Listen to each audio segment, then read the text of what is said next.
In the heart of a quiet old town, where the streets were paved with cobblestones and every building had a story, stood a tiny shop filled with hundreds and hundreds of ticking clocks. There were big grandfather clocks that stood tall and proud, and tiny cuckoo clocks whose little birds chirped every hour. And right in the middle of this wonderful, noisy, ticking place lived Ticka, a playful little cat with a tail that swayed perfectly to every tick and talk. Her best friend was Grandpa Theo, the clockmaker. He had kind eyes, spectacles perched on his nose, and hands that were gentle and patient. He could fix any clock, no matter how old or broken. He'd carefully polish the glass, wind the springs, and adjust the delicate hands until they ticked just right. He treated every clock with love. But Ticka, she didn't care much for the clocks themselves. She only cared about chasing the shiny gears that sometimes rolled off the workbench, and finding the warmest spots to sleep, usually on a pile of soft claws or right on top of Grandpa Theo's tools. One afternoon, as Grandpa Theo was carefully putting a tiny screw back into a music box, he chuckled, looking down at Ticka, who was batting the screw back and forth across the wooden floor. "One day, Ticka," he said with a warm smile, "you'll learn that time is precious. It's the most valuable thing we have." Ticka just looked up at him, purred loudly, and went right back to her game, completely uninterested. For her, time was just an endless afternoon for naps and play. One sunny morning, the workshop was filled with golden light streaming through the dusty window. Grandpa Theo had fallen asleep in his favorite rocking chair, a gentle snore rumbling in his chest. Ticka, feeling adventurous, decided to explore. She tiptoed past sleeping clocks and beneath dangling pendulums until she discovered a dusty old box tucked away under the main counter. It looked like it hadn't been opened in years. Curiosity took over. She nudged the lid with her nose, and it creaked open. Inside, nestled on a bed of faded velvet, was a strange and beautiful silver pocket watch. It wasn't ticking like the other clocks. Instead, it was glowing with a faint, magical light. Ticka had never seen anything like it. She reached out a curious paw and gently tapped the little button on top. Click! Suddenly, everything stopped. The hundreds of clocks in the shop all froze at once. The dust motes, dancing in the sunbeam, hung suspended in the air. The gentle breeze outside the window froze. Even Grandpa Theo's soft snore stopped right in the middle of a rumble. The entire world was perfectly, utterly still. Ticka's eyes went wide. She looked around, her tail twitching with excitement. Meow wow, she thought to herself. Everything's frozen. This is amazing.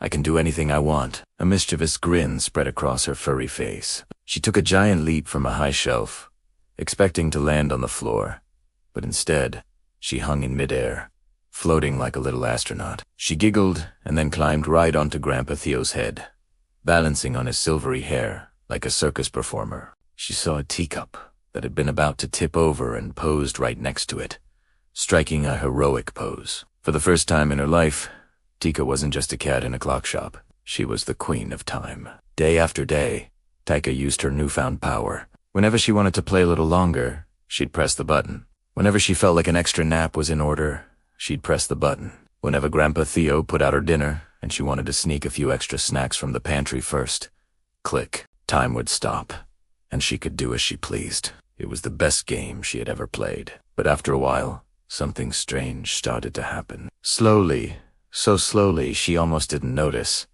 the world around her began to fade. The bright, warm colors of the workshop seemed to dim, turning gray and dull. The beautiful golden sunlight looked weak and pale. The clocks, which had once been her lively companions, stopped ticking completely. They were just silent, wooden boxers. Even Grandpa Theo, who she loved so much, remained frozen in his chair, his warm smile gone forever. A feeling of unease crept into Ticka's heart. "Why won't it start again?" she whispered, her voice trembling. "I didn't mean to break it. I just wanted to have fun." She frantically scratched and tapped at the silver watch, but it only made a faint, tired ticking sound, and then fell silent. The magical glow was gone. Big, fat tears filled her eyes and rolled down her whiskers. The fun was gone. And so was everyone and everything else. The world was quiet, empty, and lonely. Just as a sob escaped her throat, a soft, echoing voice whispered from the silent air. It seemed to come from everywhere and nowhere all at once. "Little cat," the voice said, "full of ancient wisdom, why did you stop the flow of life?" Ticka looked around, her little heart pounding. "Who's there?" she cried, sniffling. I just wanted more time to play. I didn't want the good things to end." The voice grew gentler. "Every tick of the clock is a gift," it explained. "It is not a thing to be kept, but a thing to be used. Time moves forward, so you can learn new things, so you can love others, and so you can grow. Without its movement, nothing ever changes. Nothing can be born, and nothing can be beautiful." A gentle, golden light, much warmer than the one from the sun, surrounded Ticka. It felt like a warm hug. She looked down at the silent watch in her paws. She finally understood. With a new sense of purpose, she placed her paw on the watch's dial, not to stop time, but this time turning it backward, winding it with all her might. Slowly, like a flower opening at dawn, the world began to move again. A gentle orchestral swell of music seemed to fill the air. The dust mote started dancing in the sunbeam once more. The gentle wind blew through the open window, making the little chimes tinkle. And then, one by one, the clocks in the shop began to chime and tick, filling the room with their familiar, wonderful song.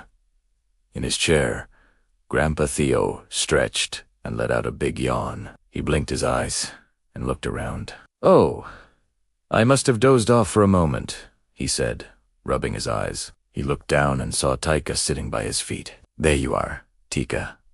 Were you behaving yourself while I was asleep?" Ticka didn't meow. Instead, she purred, the loudest purr she had ever purred, and rubbed her head lovingly against his hand. Her eyes, which had once just been playful, now shone with a light that was a little bit wiser, a little bit kinder. From that day on, Ticka never tried to stop time again. She still loved chasing gears and napping in sunbeams, but she also spent her days helping Grandpa Theo, sitting patiently on his workbench, watching him fix the clocks. She enjoyed every beautiful, passing second. She learned that the ticking wasn't just noise, it was the music of life. Time can't be stopped, and it can't be stored in a box. It moves forward, so we can make wonderful memories, so we can fix our mistakes, and so we can fill our hearts with love and joy. Every moment is a chance to do something good. And if you ever find yourself awake late at night, and you hear the soft, gentle ticking of a clock somewhere in your house, listen closely. Maybe, just maybe, Ticka is still there, smiling at the beautiful sound of every single precious moment passing by. Remember, don't just stop. Time make it shine. Thank you so much for watching our story today. If you enjoyed Ticka's adventure, don't forget to like this video and subscribe to our channel for more magical tales. See you next time.